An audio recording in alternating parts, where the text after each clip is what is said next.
assault on Ukraine's sovereignty. We responded and turned quickly and decisively.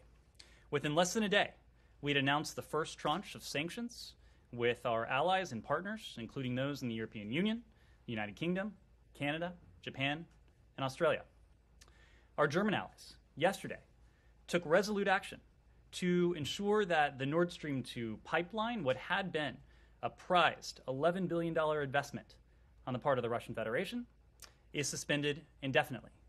And as you have just seen, President Biden today authorized sanctions on Nord Stream 2 AG and its corporate office holders. We have now taken complementary action using our own authorities to ensure that Nord Stream 2 is off the table, just as we said it would be.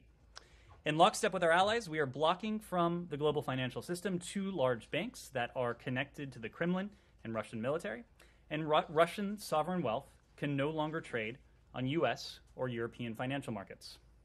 As you all know, we additionally sanctioned Russian elites, those elites who are, in many ways, complicit. This is the beginning of our response. If Putin escalates further, we will escalate further using additional sanctions and export controls, which we've yet to unveil, but are fully prepared to implement with allies and partners across the globe. The sequence of events that Secretary Blinken laid out at the UN Security Council last week appears to be proceeding exactly as he laid out. We've seen false flags. We've seen provocations. We've seen theatrically staged meetings at the Kremlin. We've seen cyber operations, and the list goes on. So where do we go from here? Moscow needs to demonstrate that it's serious about diplomacy. Russia's actions over the last 48 hours have, in fact, demonstrated the opposite. If Moscow's approach changes, we remain ready to engage. The United States and our allies and partners remain open to diplomacy. We are eager to engage to avert what would be a brutal and costly conflict. But, as we have said, diplomacy cannot succeed unless Russia changes course. As we have said, we are prepared. We are prepared for any contingency going forward. Matt. Okay. Thanks. I have a question about the Houthi sanctions, but it's largely semantic, so I'll leave it till later. On Nord Stream 2, you guys have been saying for months, indeed for over a year, since the waivers were first granted, that in fact this gave you additional leverage, withholding the sanctions did, and would serve as a deterrent. Clearly, it didn't provide you with any leverage at all that we can tell, because of what you just said in your opening statement about the invasion beginning. So, you know, how do you explain to people why you didn't impose these sanctions earlier? So, Matt, it's important, and let's just rewind the tape and remember what has happened in recent hours. Yesterday, within a short time frame of the Russian invasion beginning, Germany took decisive, resolute action to take Nord Stream 2 off the table. Today, we followed with our own complementary authorities using the powers and capabilities that we have. We have always said, in the context of Nord Stream 2, in the context of the steps that we are taking with partners and allies around the world, that one of the most important tools we have in our arsenal is transatlantic unity. The fact that Germany acted so quickly, so decisively, is in many ways a product of the coordination, of the consultation we have done now with 2 successive German governments. Of course, it started with Chancellor Merkel and her government, and in more recent months we have had concerted discussions with Chancellor Scholz and his government. The fact that we are acting in unison immediately to take these steps that essentially remove Nord Stream 2 from the equation, that is a byproduct, that is a result of the work that we have done together with the German government over the course of these last several months, over the course of the last year or so. So it sounds to me, correct me if I'm wrong, that your argument is that if you had imposed the sanctions earlier, the Germans wouldn't have suspended done what the Germans wouldn't have done what they did yesterday, or it would have been a much bigger lift to get them to do that. What we have said in our strategy has been predicated on the knowledge that transatlantic unity is the most powerful instrument we have. But I don't. But look, the pipeline's already been built. Okay. Now, whether it gets turned on or not, is another question. Right. So presumably you had more leverage, and I don't understand why you don't think that you would have had more leverage if these sanctions had been imposed before the pipeline was finished. So, Matt, you also raise a good point. The pipeline, when this administration came into office, was more than 90% complete. We have imposed sanctions under PISA on a number of targets associated with this pipeline, persons and entities. But the fact is that had we sanctioned Nord Stream 2 AG, had we sanctioned its corporate office holders, it is far from clear that that would have kept the pipeline from going into operation. What the Germans did yesterday was to ensure that the pipeline is no longer part of the equation. Right. So by acting together with the Germans, how we did, when we did, and the way in which we did, we have ensured that this is an $11 billion prize investment that is now a hunk of steel sitting at the bottom of the sea. All right. Well, I don't think you can prove, and the converse can't be proven either. But you just don't know if imposing the sanctions earlier would have had more of a deterrent effect, or any deterrent effect. If we would have made it a sunk cost many months ago for the Russian Federation, I don't think that would have had much deterrent capability. Well, but it hasn't anyway. So I'll leave it there. Simon. The Secretary obviously said yesterday he'd cancelled his meeting with Foreign Minister Lavrov, but you guys remain open to diplomacy. So what exactly would you want to see from Russia in order to, reschedule that meeting, in order to resume some kind of diplomacy, diplomatic talks between you? And just an additional one, you've sort of, this is the last, or this is part of the first tranche of sanctions, the Nord Stream 2 sanctions that just came out. Is that the end of the first tranche, or is there more coming in that? And can you say whether more sanctions actions will be taken if Russia, doesn't escalate further from where it is now? Well, the question you ask is what we would like to see. Let me start by answering that question by letting you know what we no longer will engage in, and that is the pretense of diplomacy. You heard the Secretary use that phrase yesterday, and that is what we have seen. This is, and has been, in some ways, diplomatic kabuki theater on the part of the Russians, making statements that they are committed to a diplomatic path while their actions suggest exactly the opposite. That is not an environment in which diplomacy can achieve the results that it needs to achieve. Our goal here, even as the Russian invasion of Ukraine is beginning, is to avert the worst case scenario that we have warned about for some time now. And we have gone into great detail in terms of what that could look like. Electronic warfare, a fuller scale invasion, an attack on major urban centers, including Kyiv, a city of 2.9 million people, horrific human rights abuses, atrocities, potential war crimes. These are all things that, even as the invasion is beginning, we are going to do everything that we reasonably can to prevent from happening. And so that's why, together with our allies and partners, we absolutely remain open to diplomacy, but only if Moscow is serious. We are not going to engage in this pretense with them, during which they draw out the process, suggest one thing, do another, ready their preparations, move their forces closer to the border, develop and refine their plans as they give the world a head fake that they are actually committed to the diplomatic path. Now, there are a number of ways that Moscow could indicate that it is serious. It essentially boils down to de-escalation. That would be the most concrete, the clearest indication that diplomacy has the potential to bear fruit, that diplomacy has the potential to save lives.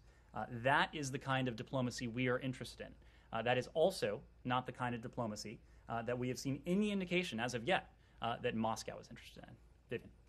Can you comment on the reports that the U.S. informed the Ukrainian government that an attack could happen as soon as tonight, and that Kharkiv is possibly in the line of attack, that it could be directly that the Russian troops could roll over the border and attack Kharkiv tonight? What I'll say about those reports is they are entirely consistent with what we have been saying for some time now, that Russia has amassed forces along Ukraine's borders, in Belarus, positioned the assets, the heavy weaponry, the soldiers, the service members it would need to undertake an invasion of Ukraine at a moment's notice. That has been true for some time now. So for several days now, we have said the invasion is potentially imminent, meaning it could start today, it could start tomorrow, it could start next week. What we haven't seen is, and this goes back to Simon's question, is any indication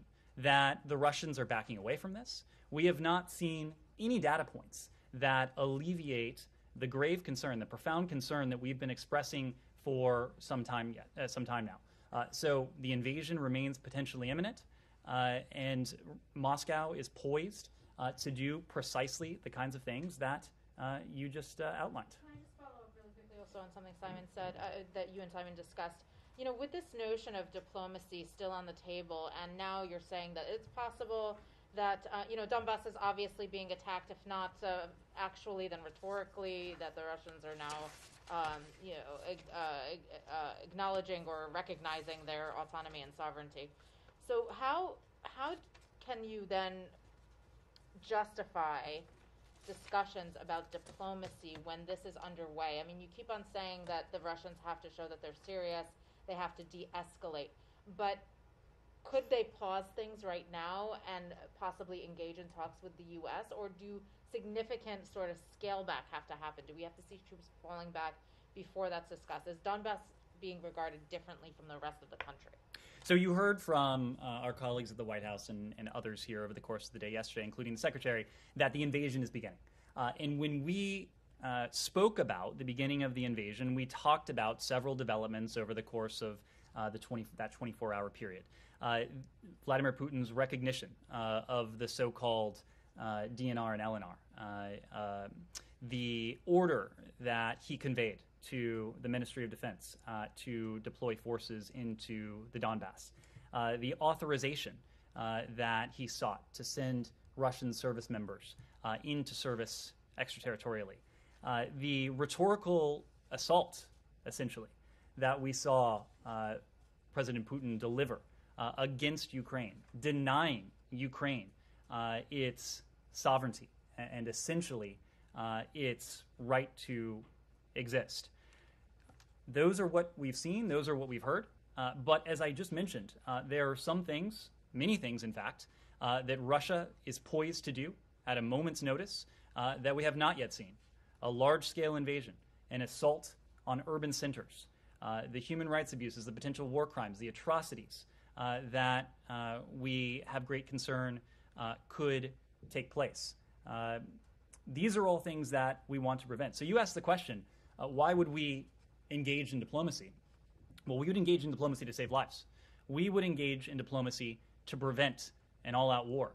This is a war that would be brutal, it would be costly, it would be, in many ways, devastating for the Russian Federation, of course, for the Ukrainian people, and the way in which the Russian Federation would wage this war, you heard from the National Security Advisor, it would not be a type of conflict that you might imagine over territory or over concrete ends.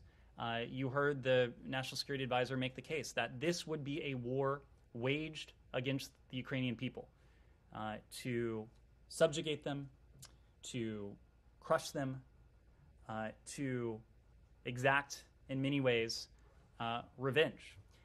This is what we want to prevent. So we are ready to engage, but we need a partner. We need a negotiating counterpart that demonstrates seriousness of purpose. We have not seen that from the Russian Federation. In fact, we have seen the opposite at every turn. Andrea. We have diplomats right now in Lviv, or are they spending the nights in Poland and going back and forth? Have we made any kind of commitment to the safe passage, to any kind of extraction, if you will, for key members of the Zelensky government, if necessary? And what would be our commitment to any insurgency that developed, given if it were a full-scale invasion, if any? I mean, there was training, there was support. And one final question. Should write these down. Sorry. Your reaction to former Secretary of State Pompeo and former President Trump praising Putin's cleverness, strength, and smartness in the last couple of I'll start with that one. I have no response. In fact, I have no words. To move on to Lviv, I think what you heard from us on Sunday is that the Secretary had determined that it was in the best interests, of the safety and security of our team on the ground, for them to temporarily relocate into Poland. They have been spending the night in Poland, but they have been regularly, essentially commuting back into Lviv. Our chargé, Christina Kavin, has been leading the team back on the ground in Lviv. We have every expectation that they will continue to do so as long as the security environment remains permissive. When they are on the ground in Lviv, they're able to undertake emergency consular services to help Americans who may be seeking to leave the country. They are engaging with our Ukrainian partners, and they have important missions that they're able to fulfill in Lviv. But regardless of whether they're in Lviv, whether they are in Poland, that in no way changes the commitment we have to our Ukrainian partners. It in no way diminishes the partnership we have with Kyiv. We've remained in constant contact with our partners in the Ukrainian government, and that takes me to your question about any advice we may have passed on to the Zelensky government. The fact is that we are in contact with our friends and counterparts in Kyiv on a daily basis. As you know, Foreign Minister Kuleba was here yesterday. The president had an opportunity to speak to President Zelensky over the weekend. The secretary was in the Oval Office for that call. The President Zelensky and his team know that they have the steadfast and unwavering support of the United States. Of course, our goal in all of this is to avert that worst-case scenario, the worst-case scenario that we've already talked about in the course of this briefing. The fact is that the president and his team will make decisions in the coming days based on the best interests of their country and their people. The foreign minister was asked a question about this just yesterday. He provided an insight into their thinking, but these will be decisions that our Ukrainian counterparts will make based on their own determinations and their own calculus.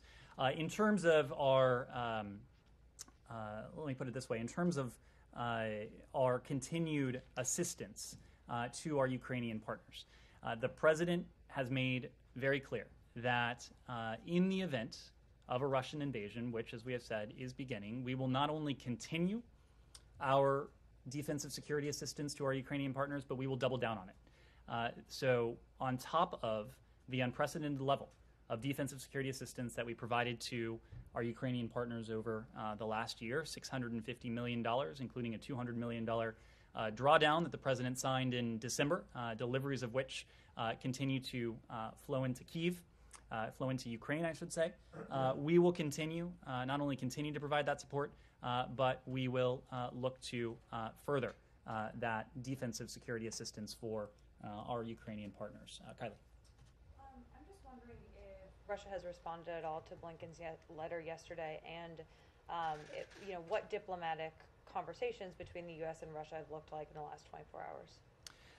What I'll say is the Secretary laid out for Foreign Minister Lavrov in a private communication the fact that under the current circumstances and what we have seen from the Russian Federation so far, our conclusion that a meeting this week in Geneva would not serve the purpose that any such meeting would need to serve. And first and foremost, that is to avert a brutal, massive, costly conflict. The Russians and all of you later heard that publicly from Secretary Blinken. The Russians know precisely our position. They know through private communications and through our own public messaging that we stand ready to engage diplomatically if they are willing to do so in good faith. And if they are willing to change their posture, we will be ready, willing and able to engage them on this. And did the Secretary detail what in good faith would look like in this letter, or was it broad descriptions like you just gave? We are not going to be prescriptive in terms of what de-escalation might look like, what good faith might look like. We have been very clear because all of you know, presumably our counterparts in the Russian Federation know, what steps might look like if they were interested in signaling de-escalation. We have not seen any of those steps. And again, we have seen steps that actually move in the opposite direction. And then just last question. Can or will the U.S. keep open our embassy in Moscow if there's a full-scale invasion into Ukraine? We believe in times of conflict, in times of crisis, that the ability to communicate is in some ways even more imperative. Now, long before the massive Russian military buildup started along Ukraine's borders in Belarus, of course, our team on the ground in Moscow and throughout Russia, they were in a very difficult operating environment. A very difficult operating environment because of the restrictions that the Russian Federation had imposed on them. It will be our goal to be in a position to maintain diplomatic communication, the ability to convey clearly any messages that we need to send to the Russian Federation. Embassies are an important tool in that, but we have also seen the Russian Federation, even in recent days, escalate on an unprovoked and needless basis the bilateral challenges in terms of our own diplomatic staffing in Moscow and our ability to operate an embassy on the ground. But again, we believe communication, we believe the ability to pass messages is even more important in times of great crisis. On Nord Stream, are you working with the Germans to find alternative sources of energy for them? I mean, it seems like the pipeline is not going to go full, operate or going to go operational anytime soon. So, are you working with them, with the Qataris or any other potential suppliers, perhaps in Algeria and so on, and about the means to get it there? Now, I have a quick question on the diplomacy. Sure. Let me start with your question on the energy, and of course, this was something that President Biden discussed yesterday.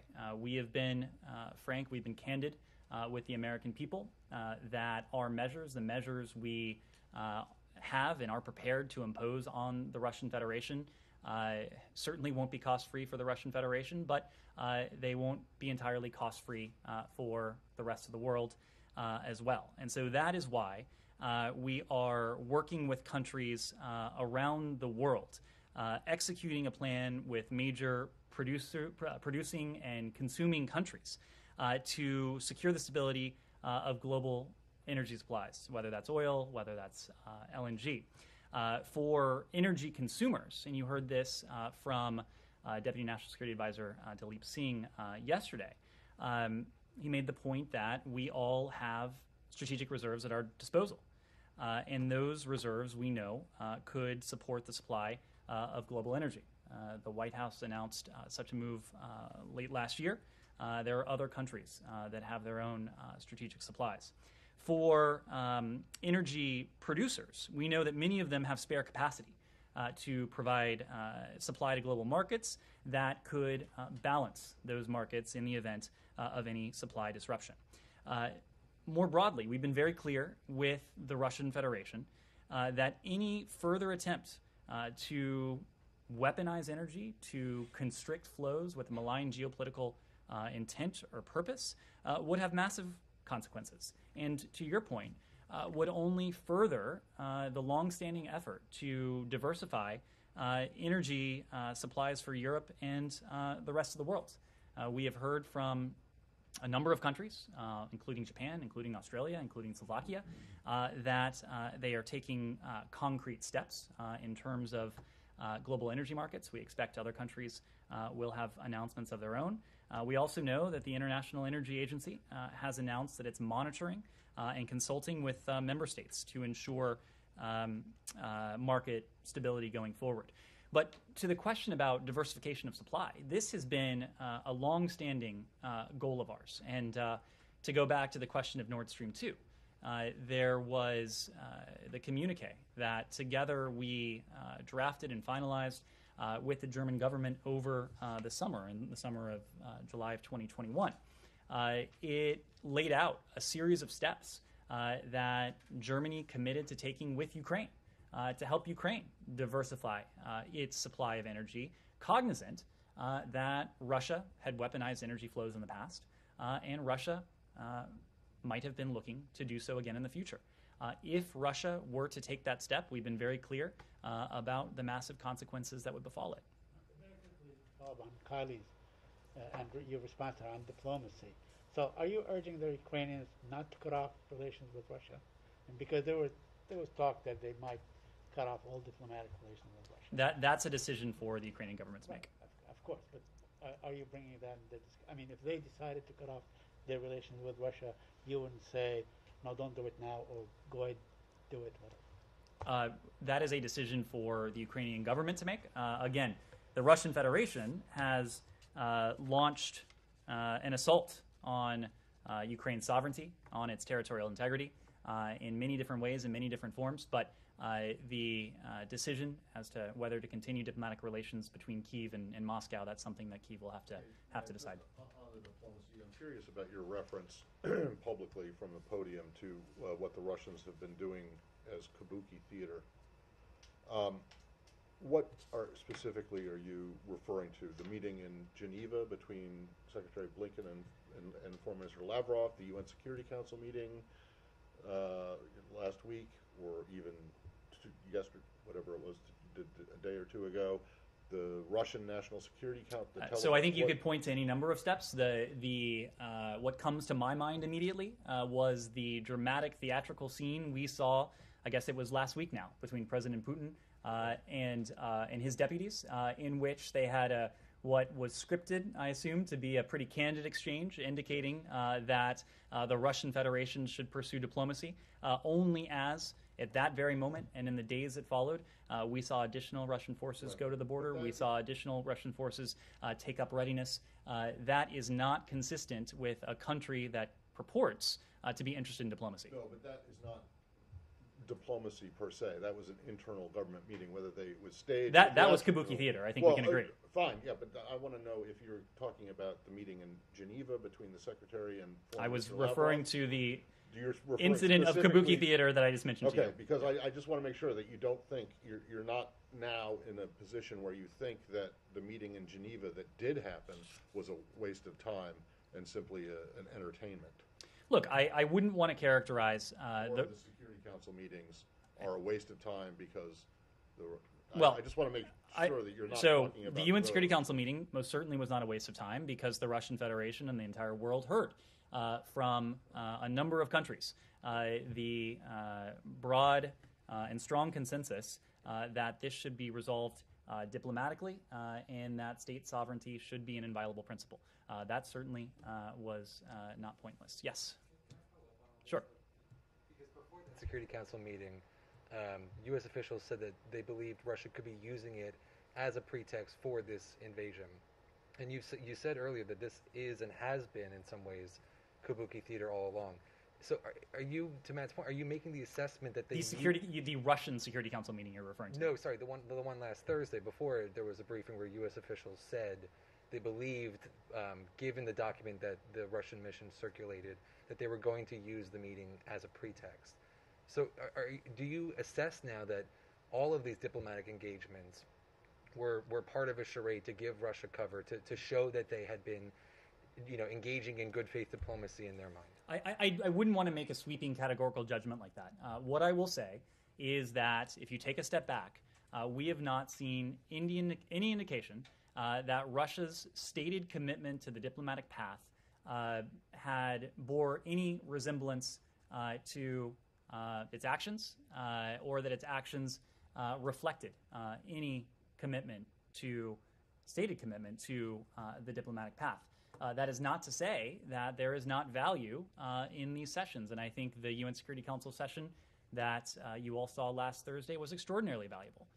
It was valuable even for the Russian Federation, and if any of those messages got to the Russian people, they would have heard a strong message of resolve and consensus and unanimity from the rest of the world, that the steps that Putin was taking, the plans that he may well still have in mind, that is not something that the rest of the world is prepared to countenance. But the meetings in Geneva, the non-papers back and forth, that you don't think that all was a charade by the Russian government?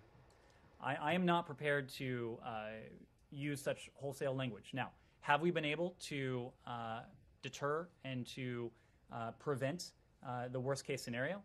That's still an unresolved question. What is not unresolved is that we have seen continued signs that the Russian Federation is moving forward with the plans that we have been warning about for weeks. Can I just another follow-up? Especially the Japanese, who invented it. No. They pay to go see it. So no offense intended. Yes. Can I just another follow-up? Yesterday, Foreign Minister Kuleba said that their plan A, obviously, is to use diplomacy to deter Russia. Mm-hmm. Plan B is to defend every inch of Ukrainian territory. You've previously praised their restraint. Do you agree with their plan B? Do you think they have a right to self-defense? And if Russia moves past the current areas that the separatists control in the Donbass, do the Ukrainians have a right to respond? Of course the Ukrainians have a right to self-defense. Yes.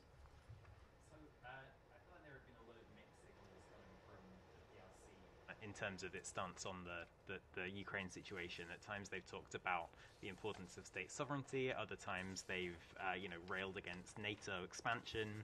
Has the State Department been in communication with PRC interlocutors seeking clarity on their position?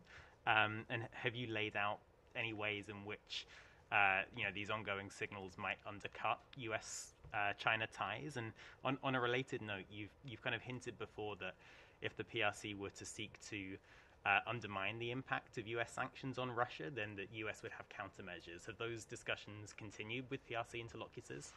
Well, as you know, Secretary Blinken had an opportunity to speak to his counterpart, Foreign Minister Wang, just the other night.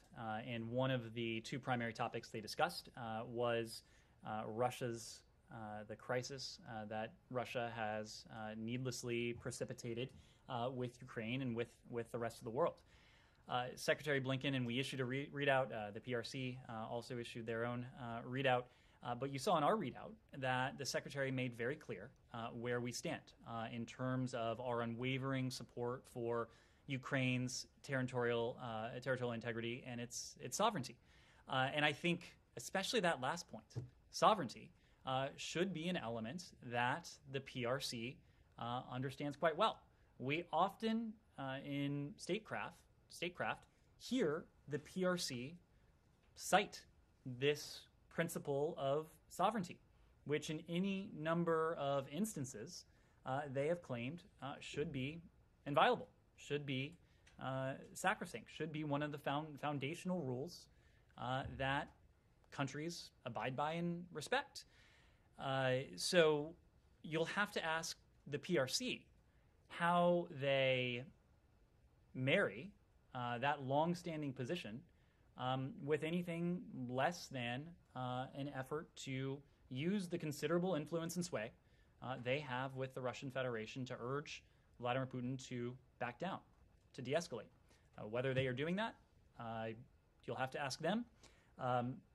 But we did see in the readout that our PRC counterparts are also calling for the situation to be resolved diplomatically and to be resolved peacefully.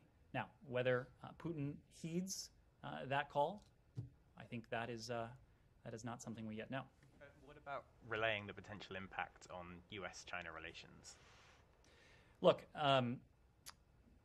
in terms of our bilateral relationship with in terms of China's support for Russia and its railing against NATO expansion and the potential, tacit endorsement that provides, what's the impact of that on U.S.-China relations?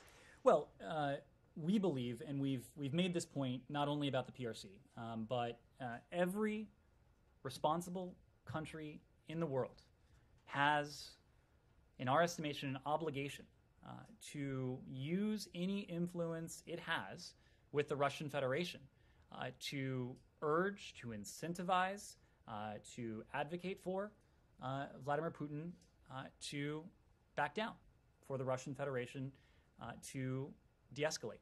Again, you will have to ask the PRC whether they have used their own considerable influence with the Russian Federation to that end. Of course, we've all read the 5,000-word joint communique, and we can glean our own conclusions from that. I think what gives us concern is that from that manifesto and from what we've seen not only in recent days, weeks, and months, but in recent years, is this growing partnership between Russia and the PRC. And I say it's concerning because we talk about a rules-based international order, a rules-based international order that has been at the crux of 7+ decades of unprecedented levels of stability, of security, of prosperity the world over, whether that's in Europe or the Indo-Pacific and places in between. It is true, we think, that Russia and the PRC also want a world order. This is a vision that they appear to be developing together, if you read that communique. But this is an order that is and would be profoundly illiberal, an order that stands in contrast to the system that countries around the world, including, by the way, Russia and, in some ways, the PRC, have built over the last 7 decades. It is an order that is, in many ways, destructive rather than additive. So that is, as we see this relationship develop, and we've seen something that gives us great concern. And of course, in recent days, we've seen Russia reach out to its autocratic counterparts in other corners of the globe. This gets back to one of the core points that the president has been making since before he assumed high office, and that is increasingly we are seeing the world divided between democracy and autocracy. It is and has been a charge of this president and this administration's foreign policy to act to unite our democratic colleagues around the world, to act in unison, to galvanize collective action. And I think whether the challenge has been what Russia is doing, whether the challenge has been what the PRC is doing, what we are seeing from state and non-state actors around the world, you've seen us succeed in that.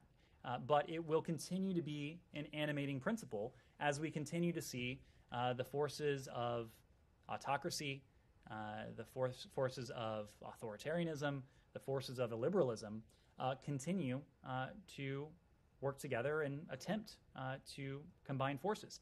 But the other point, even as they try to do that, we are confident. We are confident in our own abilities. We are confident in our abilities as an international community, and whether that's the West, whether that's a community of democracies, whether it is our system of alliances and partnerships that span the globe. And we're confident for a number of reasons. If you look at it quantitatively, we have 50% plus of global GDP. We have a large share of the world's population. China and Russia, in terms of their GDP, are what, 20% of global GDP? We have innovation, we have entrepreneurship, we have a shared set of values that we really think are a core instrument of national power. And we know that when we put all of this together, especially when we act with our allies and our partners, as we've done in the face of the challenge that Russia has posed, in the face of the challenge to the rules-based international system that the PRC has posed, or even when you talk about the threats and challenges that we face that are not state actors, climate change, COVID, economic recovery. We know that acting together, we are situated to take on any threat, to seize any opportunity. And that's really been the driving force of our foreign policy. It's why Secretary Blinken spent so much time of his first year in office repairing, revitalizing, in some ways reimagining the system of alliances and partnerships. And you are seeing the dividends of that now play out, even in recent hours. Well, first of all, can you guess how long that answer was? How many minutes that was? I'm sure you will tell me. I can't because my otter seems to have like frozen here. I hope you paid for the premium version. But if you're boasting about how reinventing it and you're seeing the fruits of all that labor now, you're talking about the united reaction, the united response of the international community. Russia. Okay, yeah. Can I purely?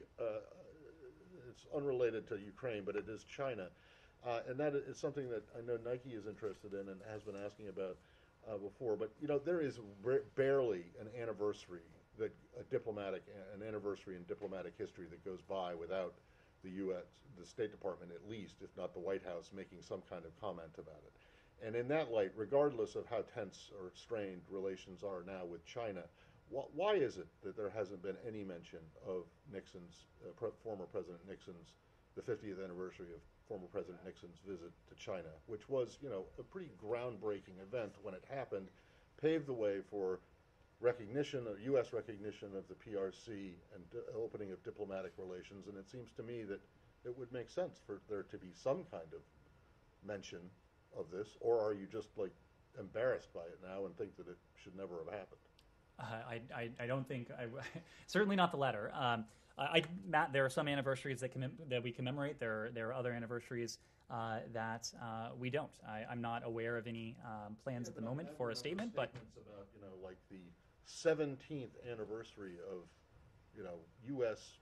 Iceland relations or something. Not to demean Iceland, but I mean these kinds of things get attention, and this one, which was a pretty big deal, a BFD as the president might say at the time and since, just seems to be being ignored.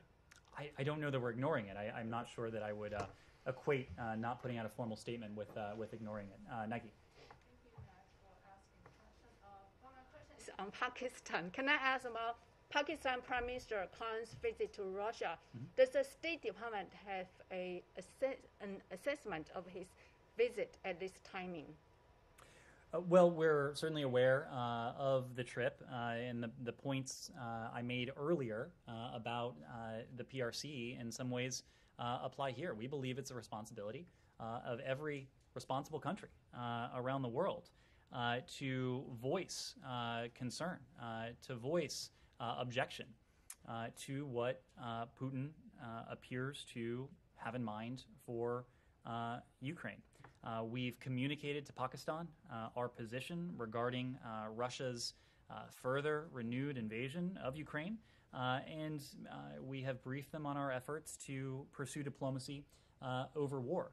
We have a long-standing partnership and cooperation with Pakistan. We view our partnership with a prosperous, with a democratic Pakistan as critical to U.S. interests, and we certainly hope when it comes to those shared interests, the aversion of a costly conflict, the aversion of a destabilizing conflict, that every country around the world would make that point clearly in unambiguous language in their engagements with the Russian Federation. Andrea. Can I just follow up on Khan's visit? On the timing of his visit, Is it to the U.S. read that he's indirectly endorsing Putin? You would have to ask the Pakistani government what the intent your is. read. You would have to ask the Pakistani government. I'm just not in a position to offer an assessment on the timing of a foreign counterpart's travel to another country. Yes, Andrea. A different assessment of Vladimir Putin than the one that this government had, that this president had after Geneva, or was the previous assessment wrong? The previous assessment and the assessment now is that we would prefer a relationship with Russia that is stable and predictable. But at every turn before Geneva, or just about every turn before Geneva, and at turns since Geneva, the Russian Federation has indicated that they have apparently little interest in that type of relationship. So we've always said that, and we said this before Geneva when we responded decisively in response to interference in our elections, in response to the Russian Federation's use of weapons of mass destruction against dissidents on foreign soil for solar winds, that we would respond decisively, strongly in response to these types of activities. We have. The same is true if Russia continues its invasion of Ukraine. Same principle applies. Separate question on a different subject, if I could ask a quick question about Iran. Okay. Any final questions on Russia, Ukraine before we move on? Okay. Please. Yes. Today, the Russian ambassador to Washington said that he doesn't remember a single day that when Russia lived without restrictions from the Western world. Putin proved he's immune to sanctions. He has $600 billion in federal reserves. He has been in the driving seat, making decisions to which the West is responding now, and was responding since 2008. Are you thinking of a strategical approach to deal with this? You just said that they are trying to change the world order. So to the statement from the Russian Federation that they have been under sanctions since 2014, that is, of course, accurate. The sanctions that we have put in place and that we will continue to put in place are qualitatively different from any measures that the United States or any other country has imposed on the Russian Federation, including in 2014. So if they are comparing what they've been under now to what they will be under in going forward, if this invasion moves forward, that would be a profound miscalculation on their part. When you talk about and think about the sanctions that we've already put in place, Nord Stream 2 is off the table. The Germans have taken decisive action. We have taken decisive action. That's an $11 billion project that is now a piece of steel at the bottom of the ocean. We have, in lockstep with our allies, put in place blocking sanctions against the fifth largest Russian financial institution. That's $50 billion in assets. We've put in place blocking sanctions against another bank that funds the Ministry of Defense with some $35 billion in assets. In other words, these institutions can no longer make any transactions with the United States or with Europe, given the EU's own corresponding actions in this regard. Here's the other point. With the authorities we have, with the intent we have, no Russian financial institution is safe if the invasion proceeds. As you heard from Dalip Singh yesterday, we are ready at the press of a button to take action against the two largest financial institutions in Russia. Together, these are institutions that hold $750 billion in assets, $750 billion in assets, half of the total Russian banking system. There are other measures and moves we have in store and that are ready if Russia continues with this invasion, including export controls, targeted sanctions against oligarchs and elites, and other measures. So the Russians can depict these moves however they would like. I think it is noteworthy what we heard from our Ukrainian partners yesterday. You heard from Foreign Minister Kuleba as he was standing right next to Secretary Blinken here at the department. He said that, quote, "We do appreciate the sanctions which were announced today. They target Russia. They're very specific. They are painful." Please. Please go ahead. Yeah, Joel. Thanks, Ned. I arrived with a couple questions of my own and have a couple follow-ups for this interesting conversation from what you told my colleagues. First, do you think that China, given their desire for the world order that you just described, regards Russia's invasion of Ukraine as a step towards bringing that about? It is certainly not a step in the direction of the principle that the PRC claims to prize, and that is state sovereignty. I think everyone in this room is familiar with the position the PRC has taken in response to Russia's aggression in Ukraine since 2014. I wouldn't want to characterize that, but it suggests a level of deep unease. So, again, I would refer you to the PRC for any comment they might have on what Putin has in store. But if we are to judge the PRC based on what they have said consistently on the world stage, in any number of fora, a direct assault on the sovereignty, on the territorial integrity of another state, that would not be consistent with what we've heard. Yeah, I was just trying to clarify because I thought I heard you say they've combined forces somehow. It was a reference to the burgeoning partnership that we've seen between these two countries over the course of many years now. Okay, on Ukraine's Plan B, fighting for every inch, Senator Rieshu is, of course, ranking on foreign relations and on intelligence, or a senior member of the Intelligence Committee, has said that Russia could sweep across Ukraine pretty quickly. Their first day would be their best day. They'd immediately face resistance movements. So I wonder, would the United States, as a member of NATO, either encourage or object to other NATO members offering this Ukrainian resistance cross-border safe haven? Countries are going to make their own sovereign decisions. We have, in recent weeks, as you know, worked with a number of our NATO allies to authorize them to provide U.S. origin equipment to our Ukrainian partners. This is defensive security equipment with an understanding that our Ukrainian partners need supplies, need material to defend themselves. The United States has provided them with this. We have a number of our NATO allies have done the same. But when it comes to decision that NATO allies or other countries in Europe might make along those lines, I need to refer you there. And that, I guess I wonder, do you see any lessons from Afghanistan for the kind of risk that where of course, when the Taliban could retire across the border to a place where they couldn't be attacked, then that was difficult for a modern military to defeat? I would hesitate to make battlefield comparisons between two very different countries. Finally, what I hope are truly a couple quick ones. Those Nord Stream 2 sanctions, are those permanent, or do you think that the permanent punishment for this is that's gone, or do you regard that as something that could be lifted again later in exchange for de-escalation? And can we also get an answer to Foreign Minister Kuleba's request for a Lend-Lease program? Do you expect that to proceed? The fact is that sanctions are a means to an end. There is no sanction in any responsible sanctions program around the world that is permanent. And that is precisely because we don't sanction countries just with the goal of enacting sanctions. This is not a policy to be purely punitive. This is a policy to change behavior. In this case, this is a policy to deter a further Russian invasion of Ukraine, to deter a war, a bloody, costly, devastating war that would take place on European soil and that would constitute the greatest threat to peace and security since the conclusion of World War II, certainly since the end of the Cold War. Right, so now the imposition of sanctions is a deterrent?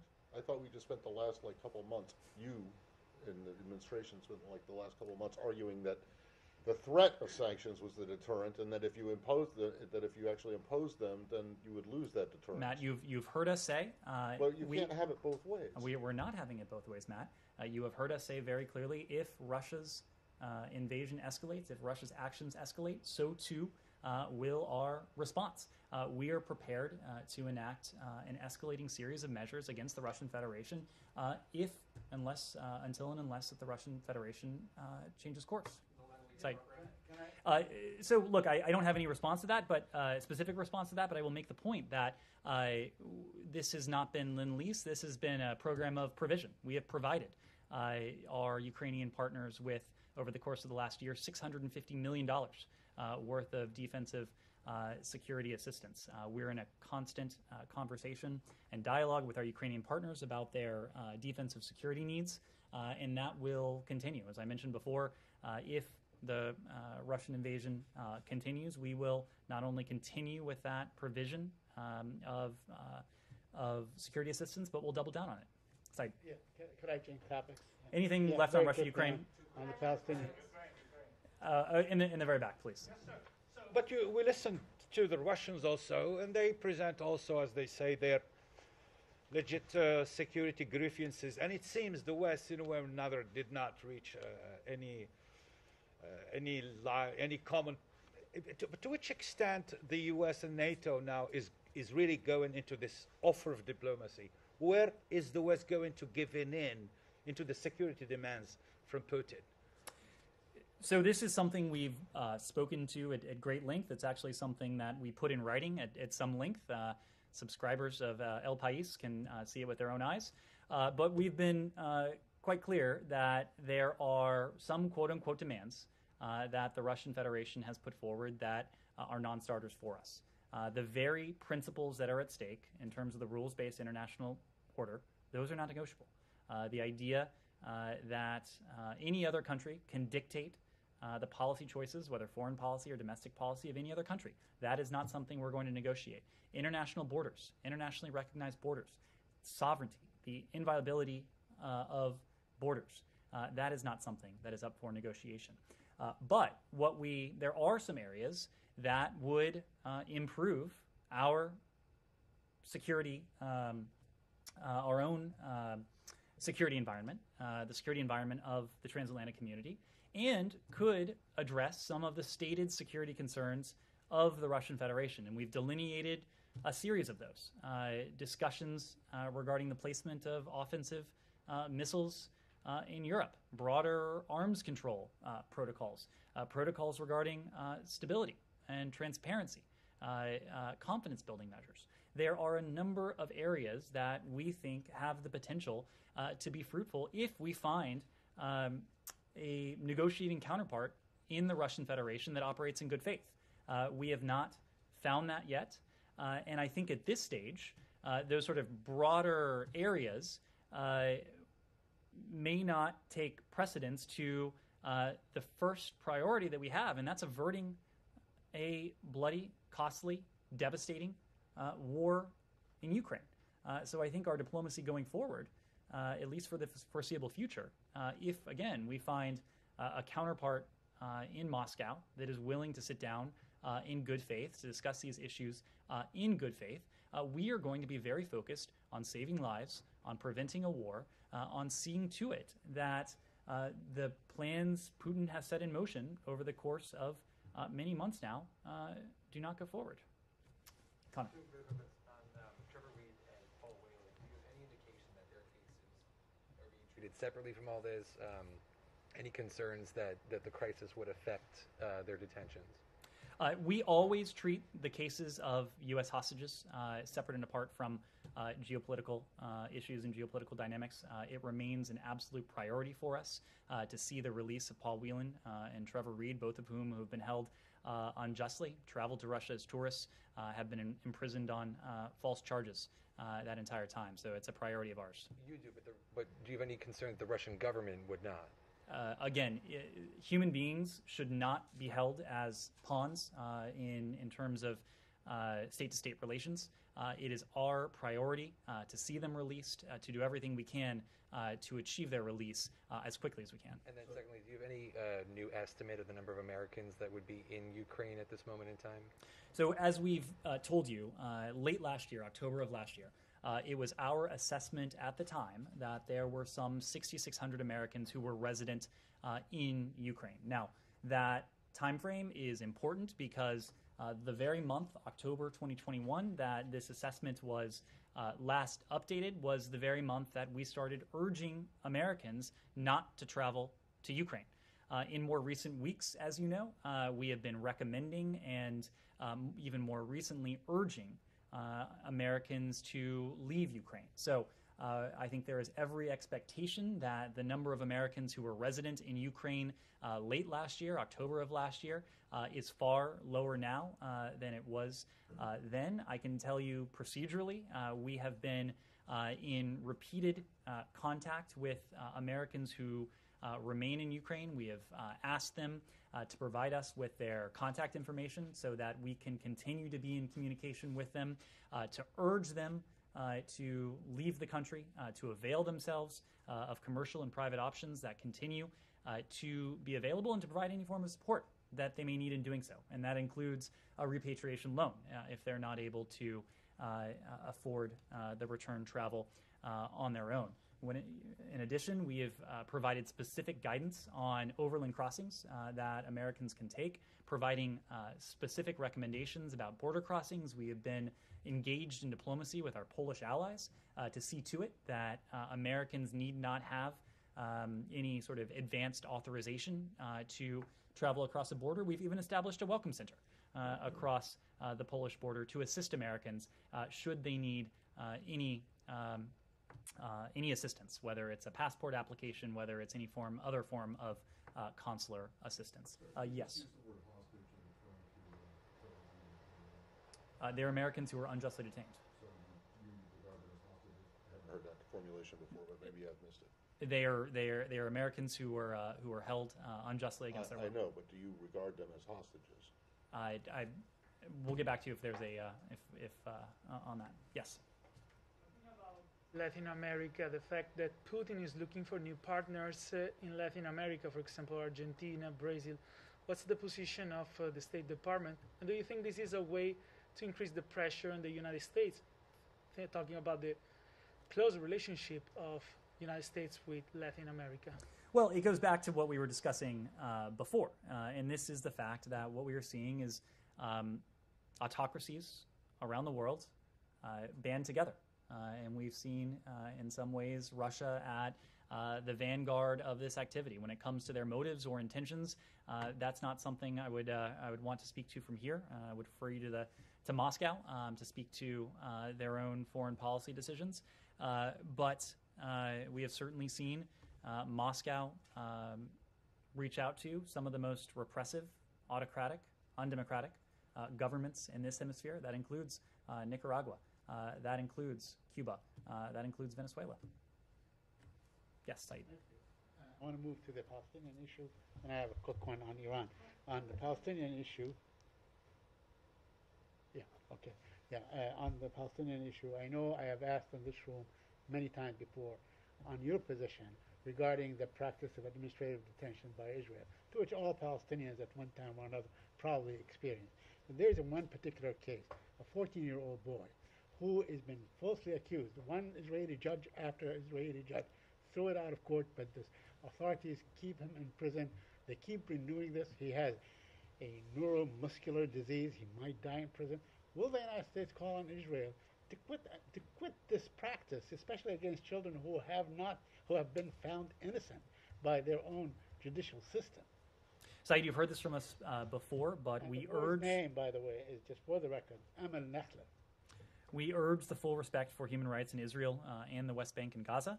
As we said many times, Palestinians and Israelis alike equally deserve to live safely and securely, to enjoy equal measures of freedom, of security, of prosperity. Do not arrest Israelis and put them under administrative Said, detention. we, and again, you have heard this from us before, but we continue to elevate the role of human rights in our foreign relations and to encourage, to your question, legal reforms that advance respect for human rights of all individuals.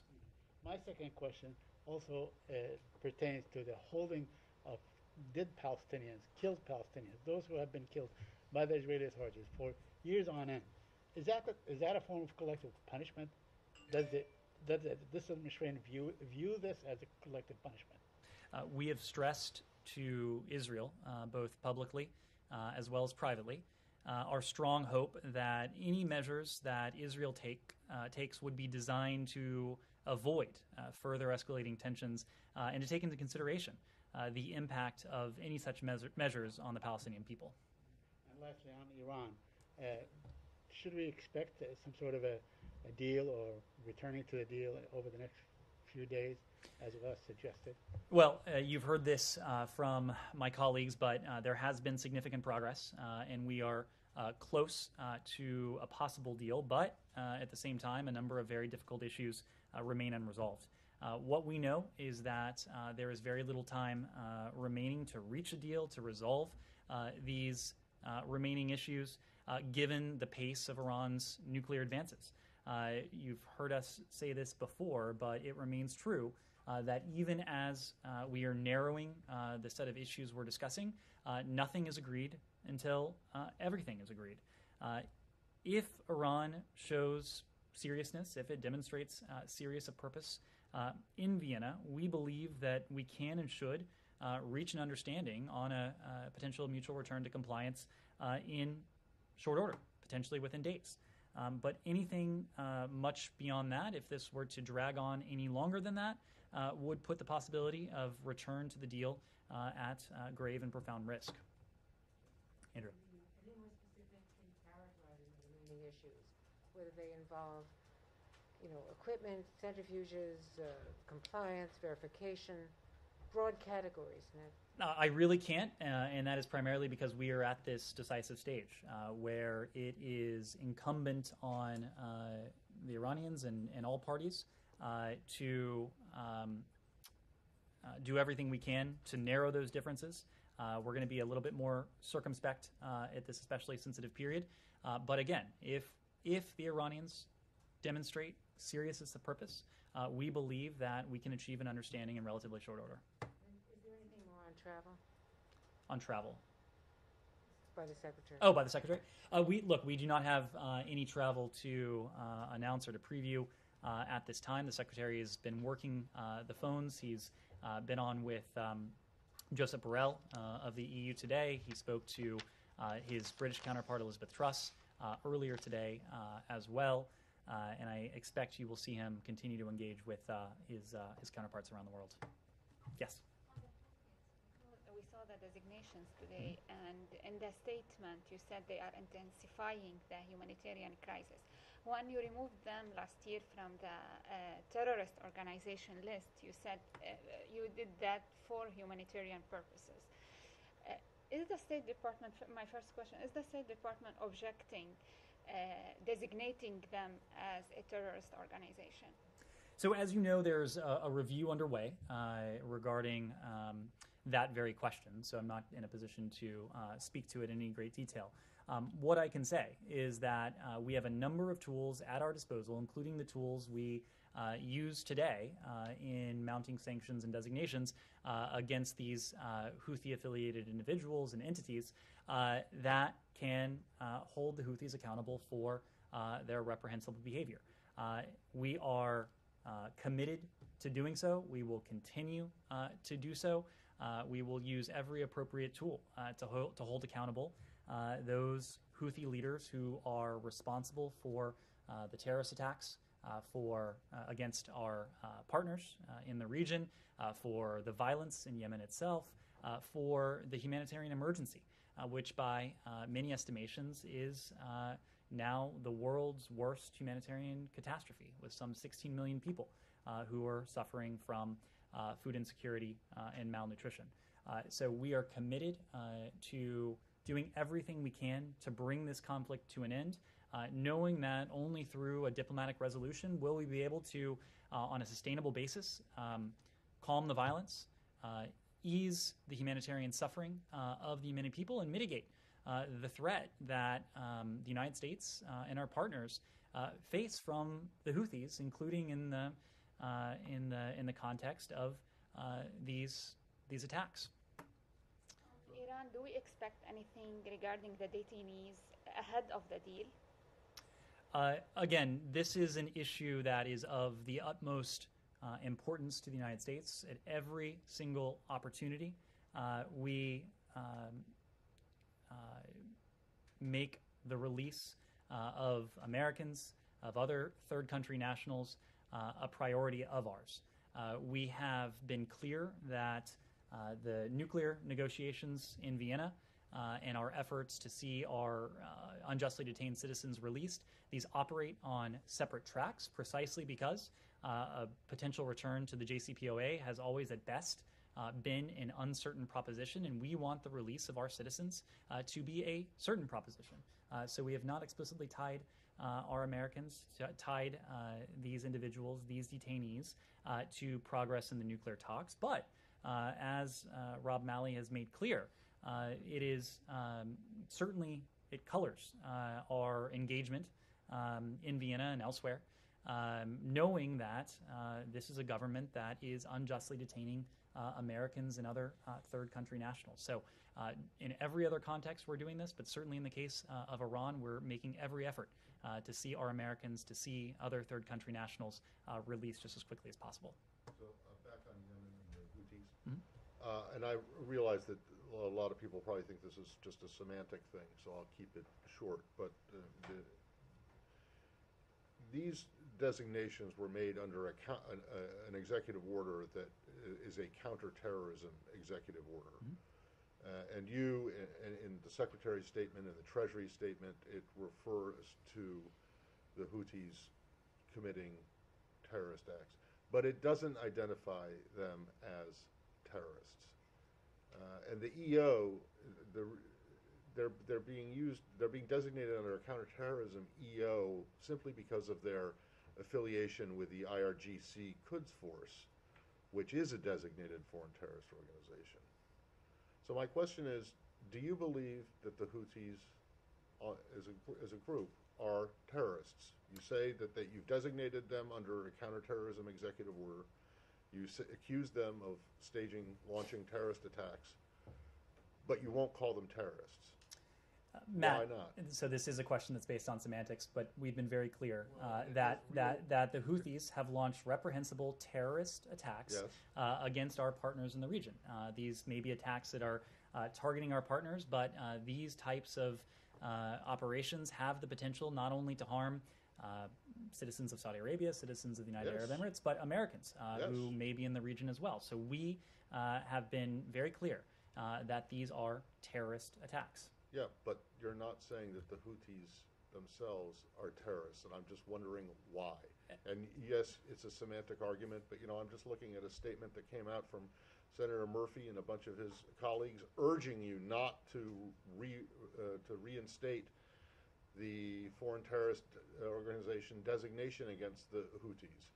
So, because it would cause grave damage and economic, humanitarian, even worse humanitarian disaster.